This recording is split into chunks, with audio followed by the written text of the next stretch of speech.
सुनो मेरी बात, मैं क्या बोल रही हूँ।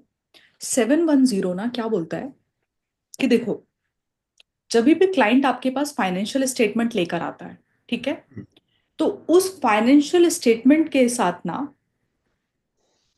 पुराना साल का भी नंबर्स होता है। Correct. Right. Comparatives. Comparatives, right, comparative financial statement बोलते हैं आप उसको। एक ये हो सकता है।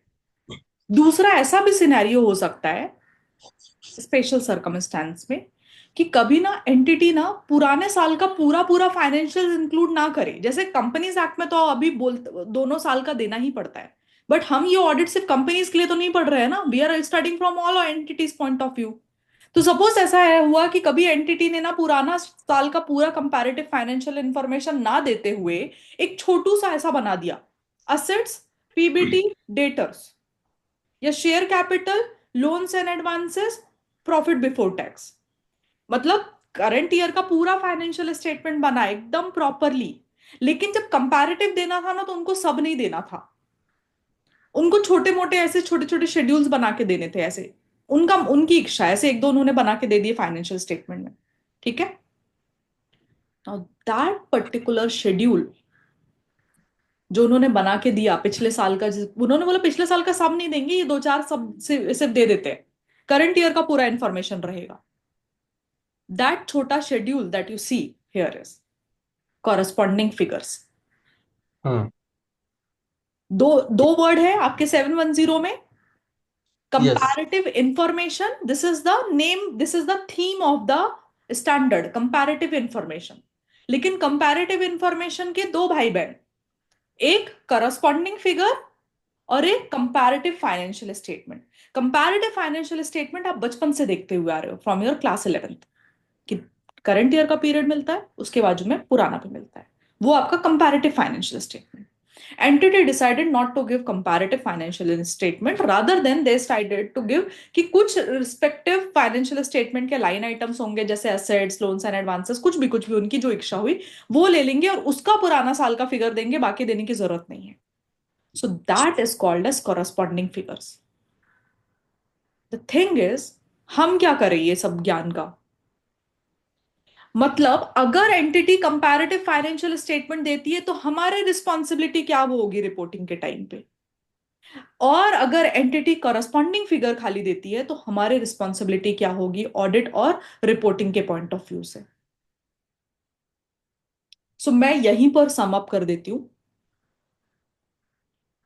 यदि एंटिटी डिसाइड करती है कि वो करस्पॉन्डिंग फिगर खाली देगी, वो छोटा शेड्यूल मैंने बताया ना, असेट्स, हाई लेवल इंफॉर्मेशन, कोई डिटेल नहीं, इक्विटी लाइबिलिटी ऐसा तो तीन चार शब्द लिख दिए, असेट साइड के, लाइबिलिटी साइड के, पीएनएल के ऐसे हाई लेवल बना के दे दिया, sales, cost of good sold, GP, net profit.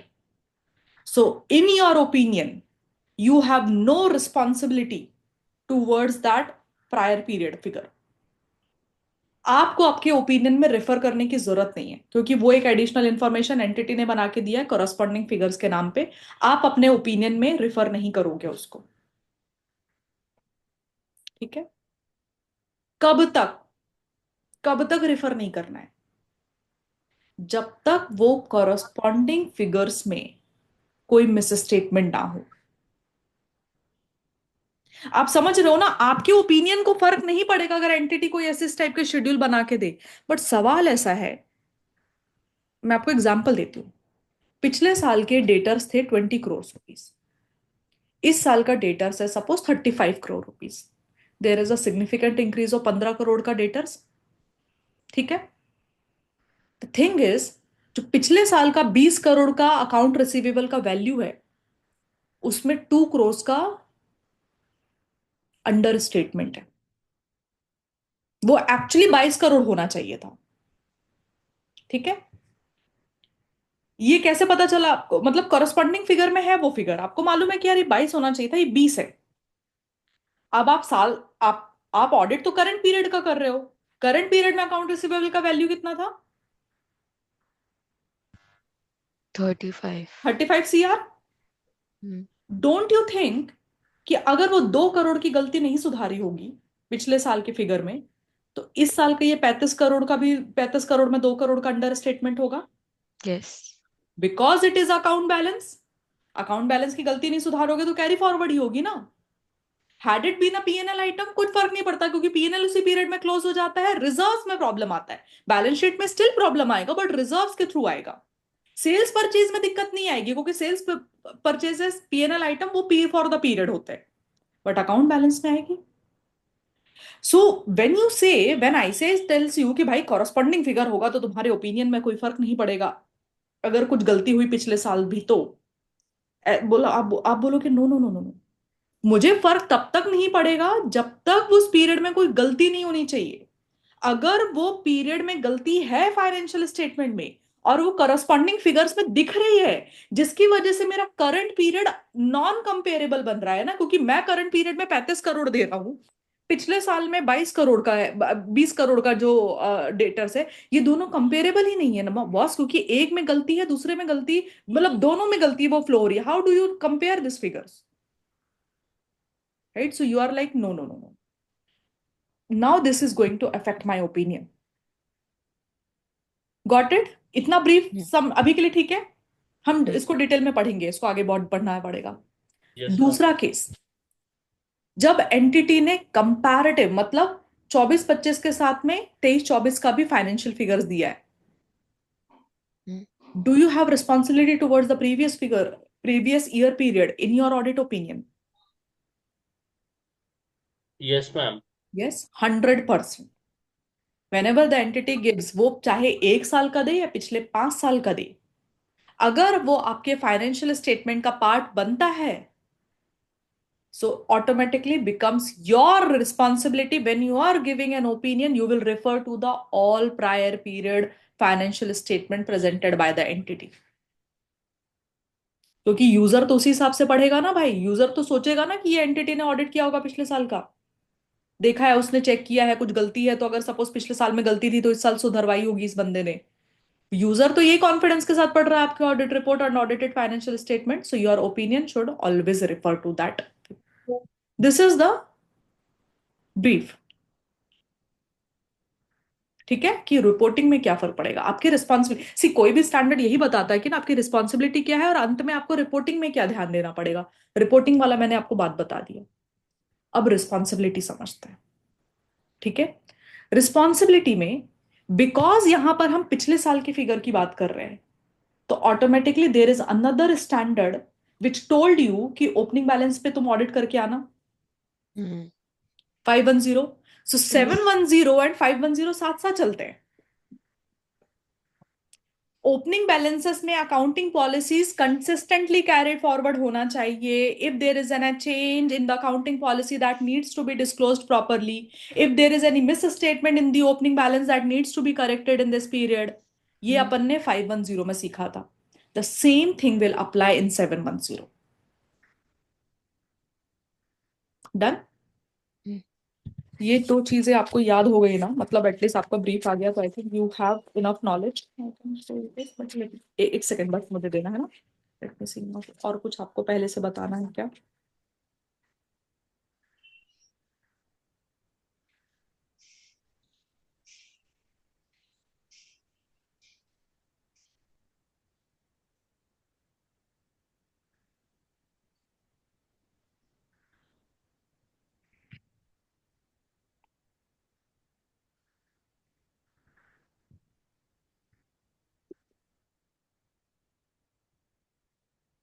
अगर पिछले साल के फाइनेंशियल स्टेटमेंट किसी और ने ऑडिट किए थे तो हम कहाँ देने वाले हुए थे? अदर मैटर पैराग्राफ में। हम्म, तो जब आप ये लिखोगे कि prior period financial statement by audited by another auditor, तो ये भी लिखना कि उसने कौन सा ओपिनियन एक्सप्रेस किया था एंड क्या डेट था उसके ऑडिट रिपोर्ट का, ठीक है? ओके, अगर सपोज पिछले साल के फाइनेंशियल स्टेटमेंट ऑडिटेड नहीं थे, so please mention that also that the prior period financial statements were not audited. आपकी रिस्पॉन्सिबिलिटी तभी भी है क्योंकि 510 ने बोला था कि ओपनिंग बैलेंस चेक करके आना, right? Hmm, but at least you have to tell that the prior period financial statement are not audited, और अदर मैटर पैराग्राफ में बताना। तो अदर मैटर मिल गया आपको अदर मैटर पैराग्राफ में डालने के लिए, हम्म, हम्म, राइट? ठीक है। 710 इंटर के लेवल पे बहुत ज्यादा एक्सटेंसिवली पूछता है, आपको उतना नहीं है बट दे अज्यूम कि आपको सब आना चाहिए। Let me share my screen, मैं बताती हूँ आपको।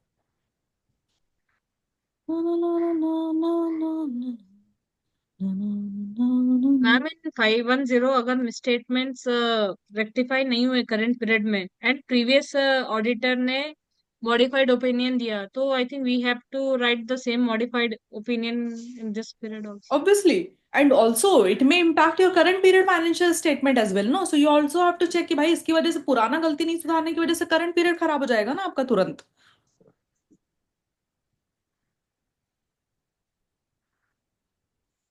तो 510 is a smaller part of 710. 510 आपको कंपलसरी आपके ऊपर ऑब्लिगेशन लगाता है कि आपको ओपनिंग बैलेंस चेक करना है.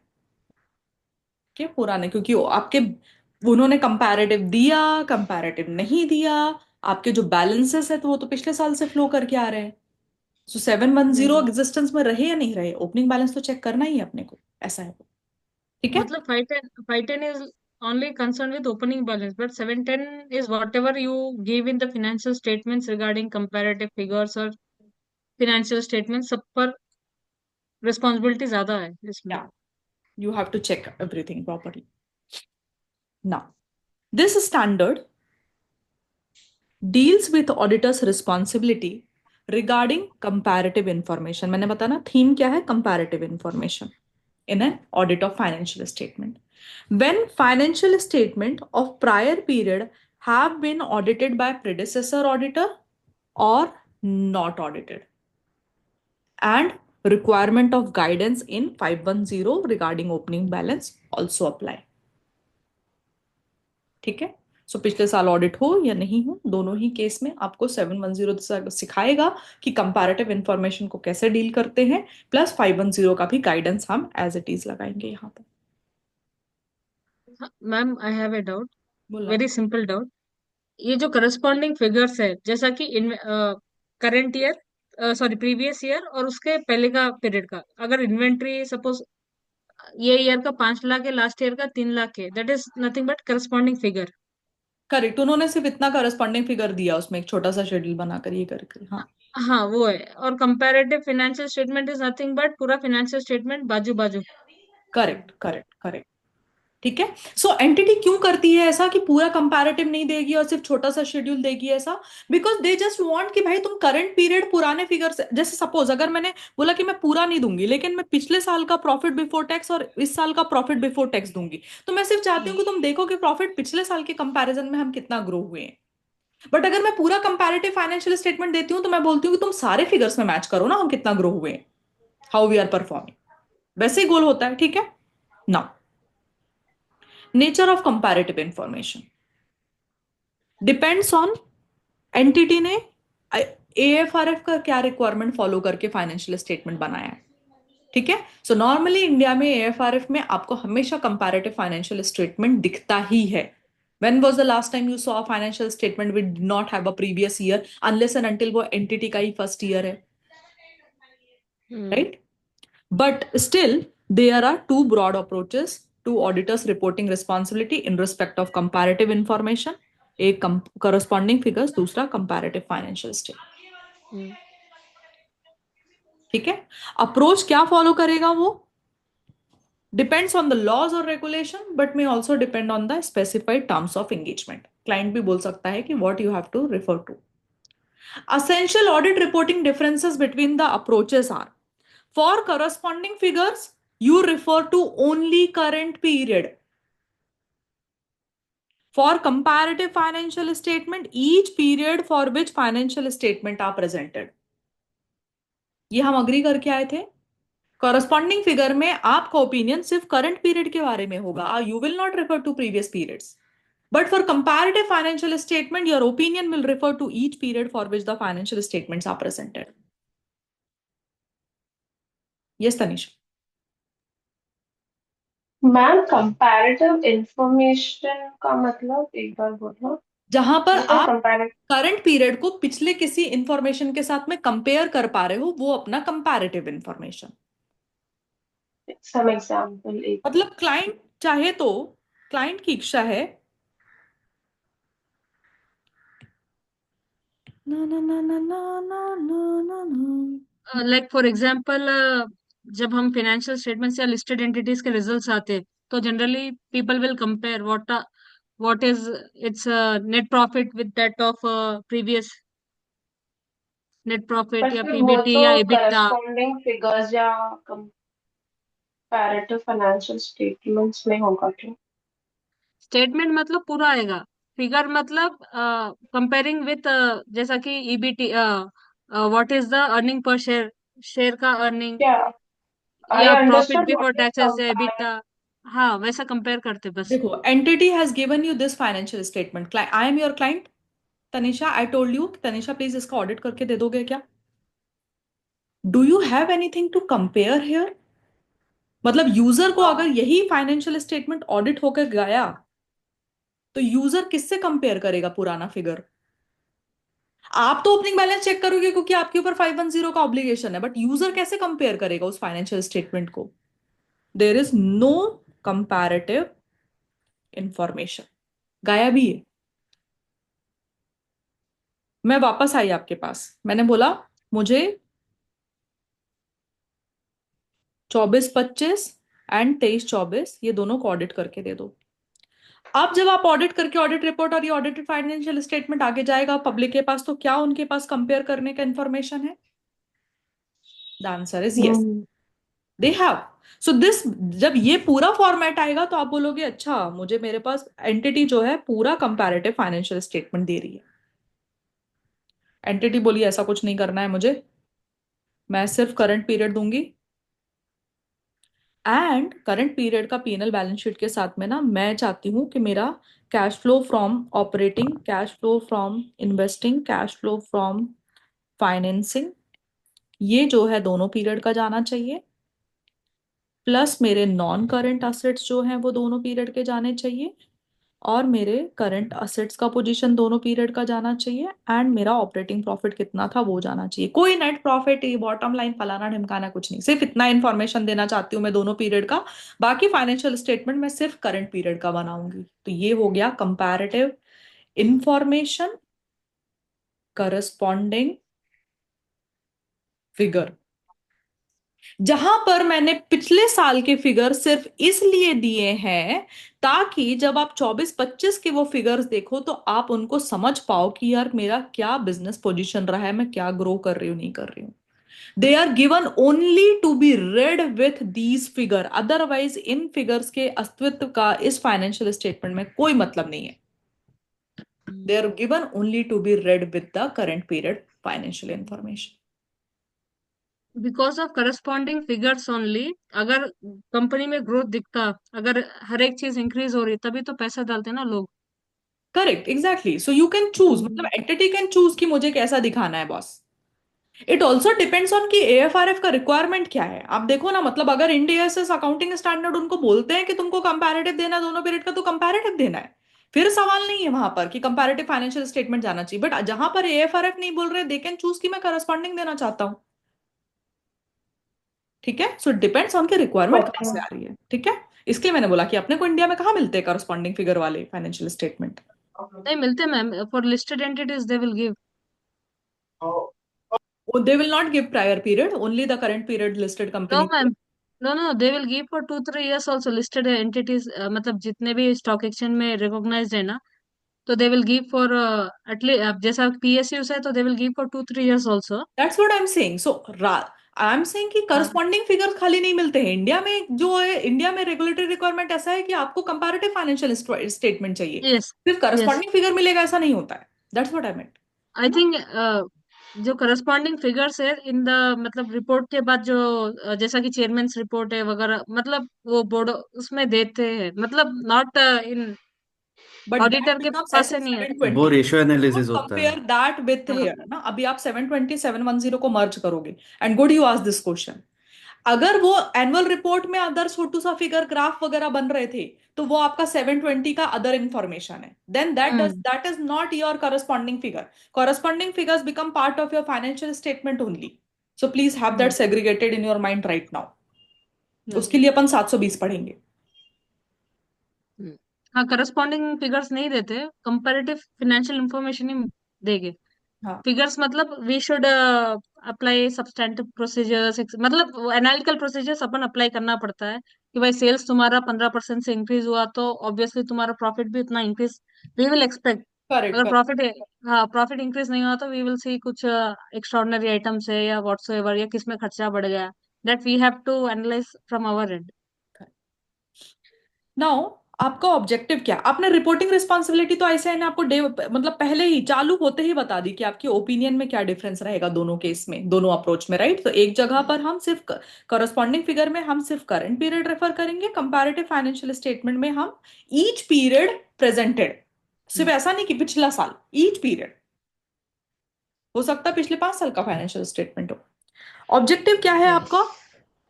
टू ऑब्टेन, जब भी उन्होंने कंपैरेटिव इंफॉर्मेशन दिया है, चाहे वो करस्पॉन्डिंग है चाहे वो फाइनेंशियल स्टेटमेंट पूरा का पूरा दे दे, आपका गोल है to obtain sufficient and appropriate audit evidence whether the comparative information included in the financial statement has been presented in all material respect in accordance with the requirement of comparative information in AFRF. AFRF में जो presentation उनका बोला गया है उसके हिसाब से वो प्रेजेंटेशन हुआ है या नहीं हुआ है, and to report in accordance with the auditor's reporting responsibility as per 710। Clear? अभी यस मैम। करस्पॉन्डिंग फिगर्स कोई बोल रहा था कुछ क्या? यस मैम बोला। बोलो ना। नहीं नहीं, यस मैम ही बोला। अच्छा, ओके ओके। अब उन्होंने ना आपके बुक्स में कुछ कुछ डेफिनेशन दी है कंपैरेटिव इंफॉर्मेशन की, करस्पॉन्डिंग फिगर की, बट आपको समझ में आ गया, so I can skip that part अभी के लिए, ठीक है? हम ऑडिट प्रोसीजर क्या लगाएंगे? उन्होंने क्या ज्ञान दिया था अभी अपने को जस्ट 2 मिनट पहले, कि क्या ऑब्जेक्टिव होते हैं? पहला तो we have to obtain sufficient and appropriate audit evidence regarding the comparative information presented in the financial statement to see whether that information is as per the AFRF or not, correct? तो sufficient and appropriate audit evidence के लिए obviously हमको audit procedures बताएगा वो, कि क्या लगाना है, चेक कैसे करें, ठीक है? सो सबसे पहला, auditor shall determine that financial statement include comparative information required by the AFRF and whether such information is appropriately classified. AFRF में जिस तरह से कंपैरेटिव इंफॉर्मेशन दिखाने के लिए बोला है उन्होंने वैसा दिखाया या नहीं दिखाया। दूसरा, evaluate whether the comparative information agrees with the amounts and other disclosures presented in the prior period। पिछले साल के फाइनेंशियल स्टेटमेंट्स ओपन करवाओ और उससे चेक करो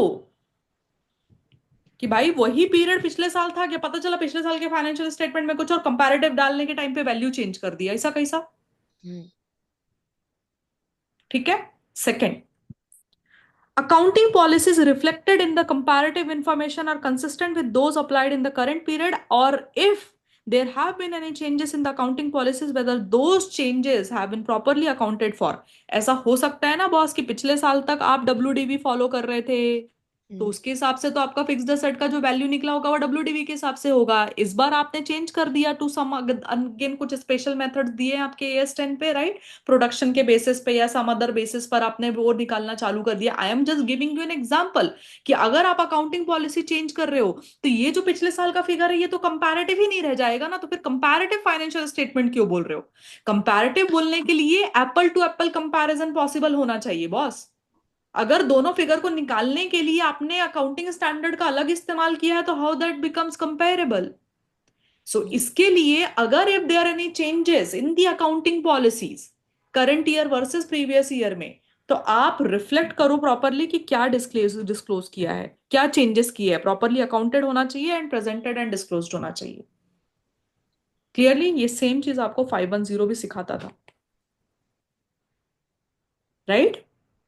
third, if you become aware कि बॉस कुछ तो झोल है पिछले फिगर्स में, if auditor becomes aware of a possible misstatement in comparative information while performing current period audit करने के टाइम पे ऑब्वियसली ना पिछले साल के भी फिगर्स रहते ही है ना। अभी जैसे आप सपोज आपने कस्टमर से, डेटर से दिस ईयर का 35 करोड़ का क्या मांगा? Balance confirmation. उसने बैलेंस कंफर्मेशन भेजा, आपका मैच नहीं कर रहा है, तो आप बोल रहे हो भाई, एंटिटी को आपने बोला कि तू रिकंसिलेशन तो बना के दे बॉस मुझे, कि ये मैच क्यों नहीं कर रहा है। तो पता चला कि जो मिस स्टेटमेंट है वो इस साल के इनवॉइसेस से रिलेटेड नहीं है, वो पिछले साल के इनवॉइस में झोल था। हम्म तो पिछले साल का क्लोजिंग बैलेंस खराब, इस साल का ओपनिंग बैलेंस खराब, उसकी वजह से इस साल का क्लोजिंग बैलेंस खराब आ रहा है, hmm right. So if auditor becomes current period के टाइम पे, if you become aware of a possible misstatement in the comparative information while performing the current period audit, auditor shall perform such additional procedures as necessary in circumstance to obtain sufficient and appropriate audit evidence to determine whether that material misstatement exists. आप check करवा लेना पुराने figure को कि भाई सच में कुछ miss statement है क्या, अगर आपको पॉसिबिलिटी भी मिल रही है, पॉसिबल इंडिकेशन भी है तो। This is your third step. पहला स्टेप याद करते हैं। पहला स्टेप क्या बोला आईसीआई ने आपको 710 में, कि कृपया करके आप ये चेक करो कि क्या comparative information as per एएफआरएफ properly classify की है या नहीं की है। हम्म दूसरा, इवेल्युएट करो कि ये जो कंपैरेटिव इंफॉर्मेशन है वो प्रायर पीरियड के फाइनेंशियल स्टेटमेंट की वैल्यू से मैच कर रही है कि नहीं कर रही। हम्म हम्म अकाउंटिंग पॉलिसी कंसिस्टेंटली अप्लाइड होना चाहिए करंट पीरियड के साथ में, नहीं तो वो फिगर कंपेरेबल नहीं होंगे। और हम्म अगर अकाउंटिंग पॉलिसी कंसिस्टेंटली अप्लाइड नहीं है तो क्यों चेंज की है, उसका प्रॉपरली डिस्क्लोजर अकाउंट फॉर होना चाहिए। हम्म अगर आपको करंट पीरियड ऑडिट करने के टाइम पे पॉसिबल मिस स्टेटमेंट पता चला पिछले साल से related, so please perform sufficient and appropriate audit evidence and additional audit procedure to obtain the evidences regarding that material misstatement exist और not. Hmm. Please process this in your mind, उसके बाद में आगे चलते हूँ।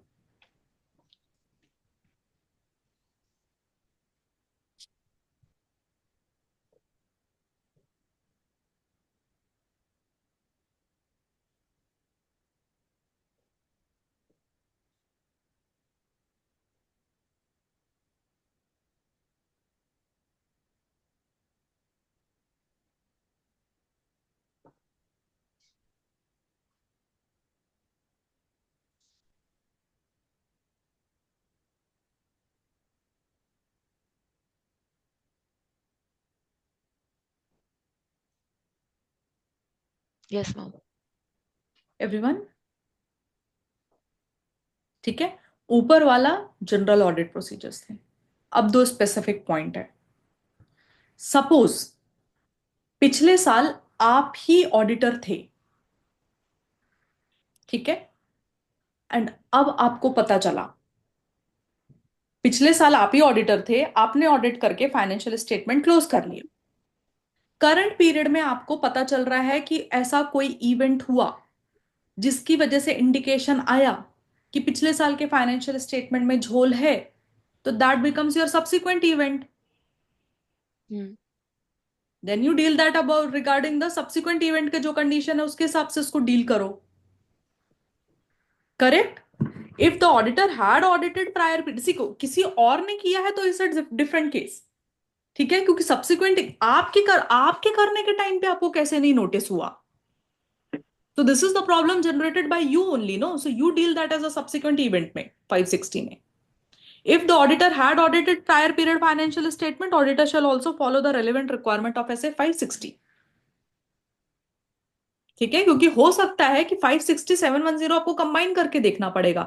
हर एक event subsequent event जिसकी वजह से प्रायर पीरियड में प्रॉब्लम आ सकता है या नहीं आ सकता है, आप देख लो क्या वो 710 के हिसाब से गलत हो रहा है कि 560 के साथ से गलत हो रहा है, correct. It may have an impact from that angle. Are you able to comprehend this logically और नॉट, ये सिर्फ मेरी बात पे हाँ बोल रहे हो तुम। मैम अगर 560 रिलेटेड होगा तो अंडरस्टूड। हमें प्रीवियस ऑडिट रिपोर्ट में ही कुछ ना कुछ उन्होंने किया होगा ना, कि या तो डिस्क्लोज किया होगा या फिर। मतलब कुछ ना कुछ ऐसा इवेंट, आपको पिछले साल के फाइनेंशियल स्टेटमेंट्स क्लोज हो चुके हैं, हम्म ऑडिट रिपोर्ट भी इशू हो चुका है, सब्सिक्वेंट इवेंट के 3 केसेस थे, ठीक है। अब आप इस पीरियड का ऑडिट कर रहे हो, now you are becoming aware of a situation which required changes in the prior period, hmm ठीक है। So okay. वहां पर हमने क्या बोला था कि हम उसको बोलेंगे नया ऑडिट रिपोर्ट इशू करने के लिए, ऑल ऑफ दैट। हम्म सो आप चेक करो कि कब, मतलब now the entity has issued the financial statement also, and this is the scenario, so याद है वो बहुत ओपन एंडेड था case 3। Hmm case 3 was open ended क्योंकि केस 3 में उन्होंने ये ऑडिट कहा रिपोर्ट था कि इशू हो कब गया। तक। हाँ, sorry. Hmm Case 3 was audit report has been issued, right? Audit report has been issued by audit report and the financial statement is the issued by Financial entity statements. to the public. अब हम्म आपको कोई ऐसा event में पता चल रहा है हम्म which is affecting your financial statement. सो उस केस में एंटिटी को पूरा सब कुछ चेंज करना पड़ेगा, लोगों को रिपोर्ट करके बताना पड़ेगा कि भाई पुराने पे रेफर मत करो, हम नया रिपोर्ट इशू कर रहे हैं, all of that, right? Now this is a case जहां पर आप बहुत फर्दर आ चुके हो यार, मतलब यू आर लाइक पूरा का पूरा फाइनेंशियल ईयर क्रॉस हो गया है फिर उसके बाद में। So maybe it can be a scenario कि सब्सिक्वेंट इवेंट है, आप इसी पीरियड में उसको करेक्शन वगैरह करवा लेना, यू हाईलाइट दैट उसको कि बॉस ये पुराने पीरियड का मिस स्टेटमेंट इस पीरियड में करेक्ट करवाया है आपने। प्रायर पीरियड आइटम करके सेपरेटली रिफ्लेक्ट भी करना पड़ेगा आपको पीएनएल में, उसको ओके एंटिटी से करवाना पड़ेगा, right? But Yes. What they are saying is to you is कि नेचर तो उसका सब्सिक्वेंट इवेंट जैसा ही हो गया ना, 560 हिट कर जाएगा ना इसके लिए, तो that's why they saying follow the requirement of 560। Sorry, but फिर वो कोई भी तीनों केस के मतलब वो अप्लाई नहीं होता, it is just like a subsequent event, but हम वो सब्सिक्वेंट, थर्ड हाँ केस हाँ, के मतलब केस प्रोसीजर्स 3 कुछ वाला अप्लाई सब्सिक्वेंट नहीं इवेंट होते। हो गया कि अब तो ऑडिटेड फाइनेंशियल स्टेटमेंट भी चलेगा, अब 560 क्या बोलता है वो आप देखो। अगर आपको लग रहा है कि कोई बहुत ही ऐसा सिग्निफिकेंट ये है कि जिसकी वजह से आपको पूरा का पूरा फाइनेंशियल स्टेटमेंट पुराना चेंज करवा के एंटिटी को करवाने की जरूरत है, तो देन वो you think that, otherwise you get it corrected in this period.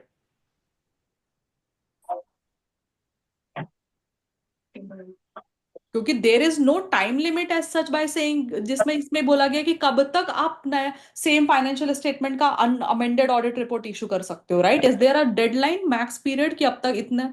ऐसा कुछ नहीं था। उन्होंने बोला subsequent event, you have become aware of that subsequent event after the issue. After के बाद what is the end point? There is no end point. तो आप अगले साल ऑडिट पे गए, 2 साल के बाद ऑडिट पे गए, 6 महीने के बाद आपको पता चला,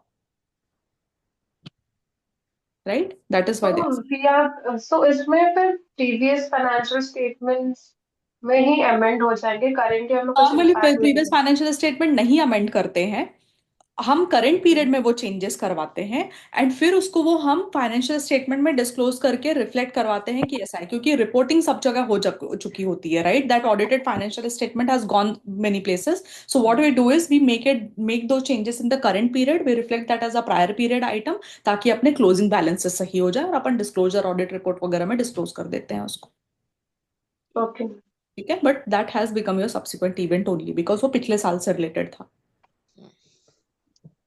ठीक है? नाउ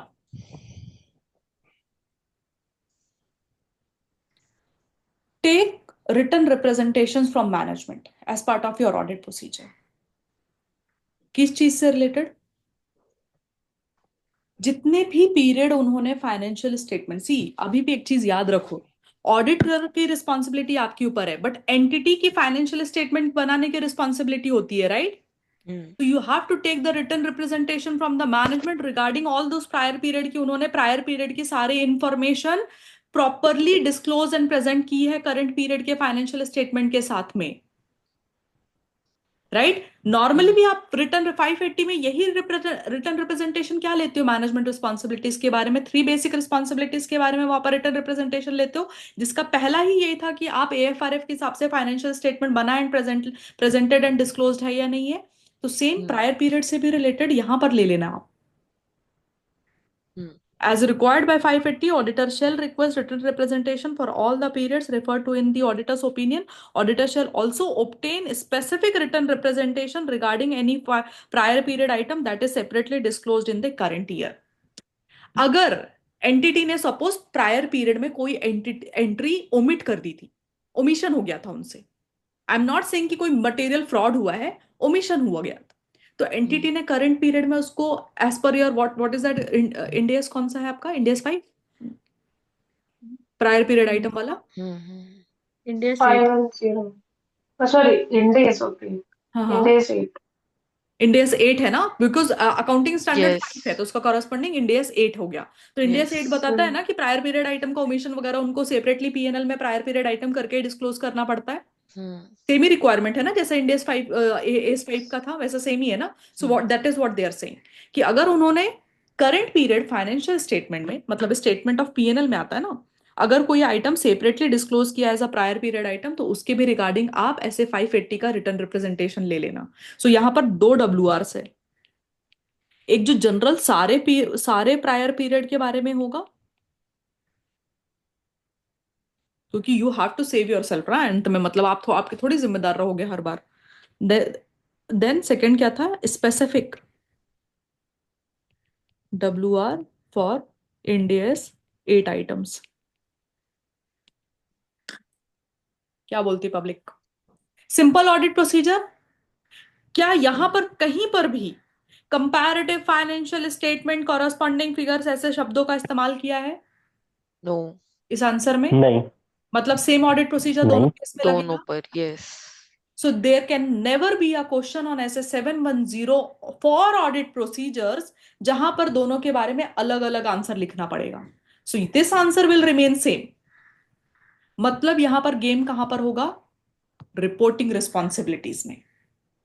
रिपोर्टिंग रिस्पॉन्सिबिलिटीज दोनों की अलग अलग है, तो ऐसे ही आपको क्वेश्चन जनरल इजी क्वेश्चन क्यों देगा? ऐसे ही आपको अगर इसका क्वेश्चन देना रहेगा तो वो आपको रिपोर्टिंग रिस्पॉन्सिबिलिटी का ही क्वेश्चन देगा सीए फाइनल लेवल पे।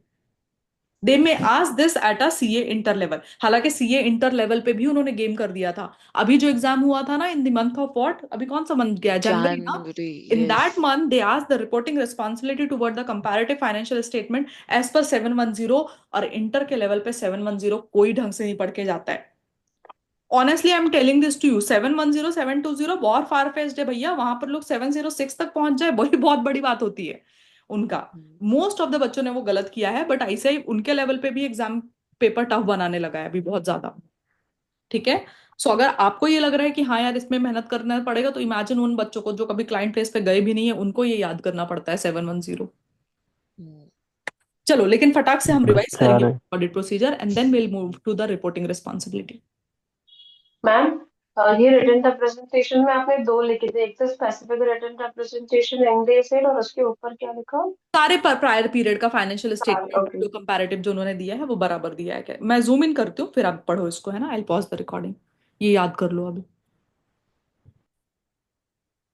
चलो अभी थोड़ा ओपन माइंड से सुनना, ये पोर्शन इजी है इसलिए कंफ्यूज नहीं होंगे, ठीक है? हमने क्या बोला था कि करस्पॉन्डिंग फिगर को हमको ओपिनियन में रेफर नहीं करना पड़ेगा, एक्सेप्ट कंडीशन है यहां पर कि कब नहीं रेफर करना है। If auditors report on prior period as previously issued included a qualified opinion or disclaimer or अरे आएगी क्या ये वो बट एक पुगी बसी थी ब्रांड मार्ट नहीं।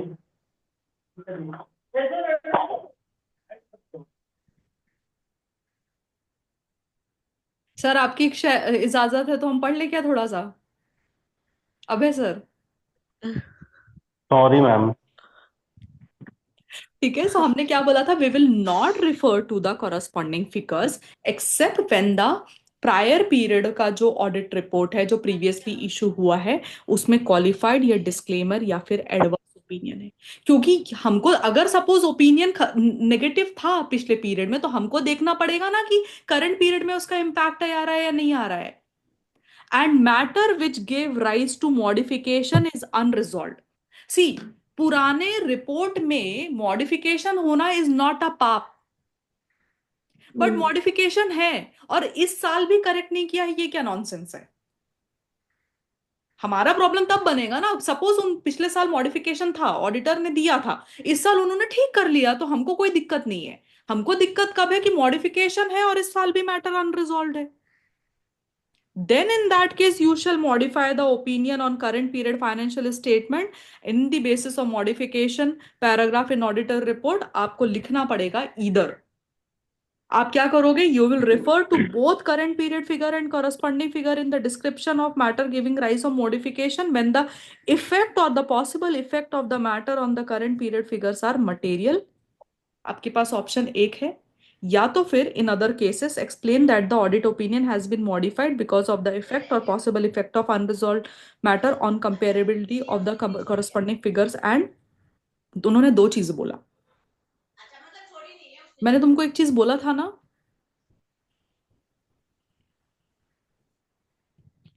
पिछले साल के फाइनेंशियल स्टेटमेंट में गलती होने के इस साल के फाइनेंशियल स्टेटमेंट में दो तरह से इफेक्ट हो सकता है। एक इफेक्ट हो भी सकता है, नहीं भी हो सकता है। सपोज कोई पीएनएल आइटम था, सेल्स में प्रॉब्लम था पिछले साल के, इस साल के सेल्स में कैरी फॉरवर्ड नहीं होगा ना, वो इट्स अ पीएनएल आइटम, ठीक है। लेकिन वो क्या बोल रहे हैं, उसका भी इफेक्ट हो सकता है। कैसे? कि अगर सपोज उन्होंने कॉरस्पॉन्डिंग फिगर में दोनों साल के सेल्स दिए, एक साल में मिस स्टेटमेंट है और एक साल में तो नहीं, ऑब्वियसली वो कैरी फॉरवर्ड थोड़ी होगा पिछले साल का। लेकिन यहां पर करंट पीरियड को इफेक्ट नहीं कर रहा है पुरानी गलती, लेकिन कंपेरेबल नहीं है ना बॉस। ये एक गलत फिगर और एक सही फिगर को कंपेयर कैसे करेगा यूजर, राइट? अभी ये मैं सेल्स को बदल करके डेटर्स कर देती हूँ। पिछले साल में मिस स्टेटमेंट था, सेल्स कंपेरेबल नहीं है बिकॉज पिछले साल का करेक्ट नहीं है इसलिए। हाँ हम बोल रहे हैं, अब तुम सुनो ना, पिछले साल 100 करोड़ की सेल्स थी, इस साल 150 करोड़ का सेल हुआ है। पिछले साल के 100 करोड़ के सेल में 2 करोड़ का मिस स्टेटमेंट था। That is not affecting my current period. हमने क्या, एक second, go back to basic. मैंने क्या बोला था, करस्पॉन्डिंग फिगर का जब ऑडिट रिपोर्ट बनाओगे तो पिछले साल को हमको रिफर नहीं करना है, अनलेस पिछले साल के पीरियड में कोई मॉडिफिकेशन था, ठीक है, तब तक हम नहीं रिफर करेंगे। बट मॉडिफिकेशन है और मैटर अभी भी अनरिजॉल्व है, तो पिछले साल के आप सोचो, पिछले साल के 2 करोड़ के मिस स्टेटमेंट की वजह से पिछले साल ऑडिटर ने मॉडिफिकेशन दिया था, वो 2 करोड़ इस साल तक ठीक नहीं हुआ, अनरिजॉल्व है। बट क्या वो आपके इस साल के 150 करोड़ के सेल्स को इफेक्ट कर रहा है तृप्ति? पिछले साल का 2 करोड़ का सेल्स का प्रॉब्लम? Absolutely not. रूपाश्री समझा ये पॉइंट क्या बोला मैंने? तनीषा? Yes ma'am.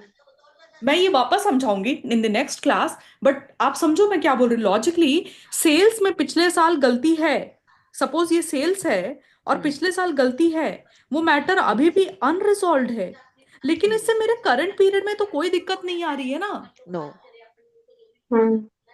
लेकिन फिर भी मैं मॉडिफिकेशन दूंगी। क्यों?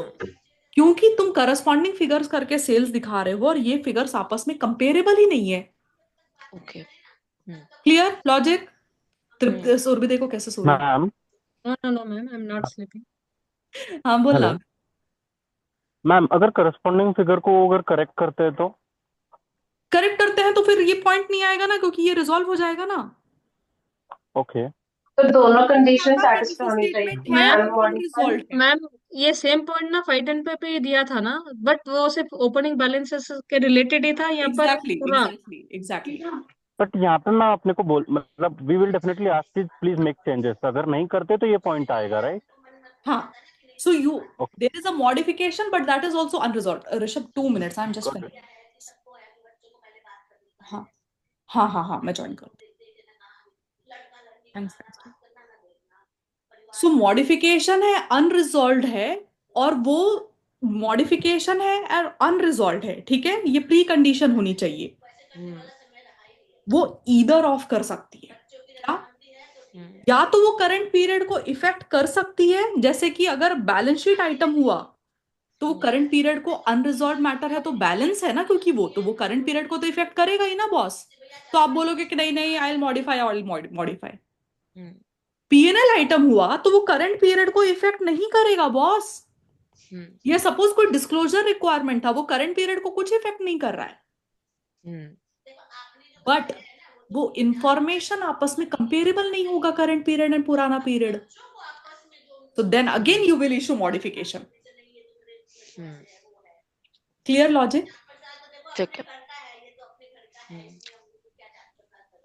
इतनी इंफॉर्मेशन अपने माइंड में फ्रीज रखो अभी, ठीक है।